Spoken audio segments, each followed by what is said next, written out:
Hrvatska nije samo prirodnim ljepotama obdarena država, ona je bogata i po svom prirodnom blagu i po plodovima svoje zemlje.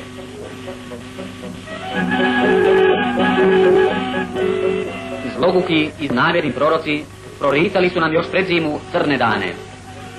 Oni su ih vjerojatno i željeli, ali poglavnik i ustaška vlada vodili su i vode još uvijek najpomniju brigu da se svakom Hrvatu i svakoj Hrvatici koji žele biti ispravni članovi svoga naroda osigura čovjeka dostojan život.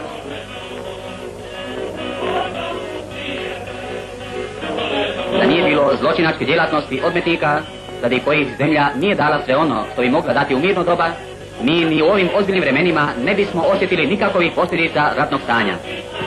Pa i ovako, zahvaljujući prirođenoj i ukorijenjenoj marljivosti i svijesti hrvatskog seljaka, mi, kako je rekao i sam poglavnik, živimo još uvijek daleko bolje nego mnoge druge države, pa čak i one u kojima više ne putaju topovi, niti praskaju puške.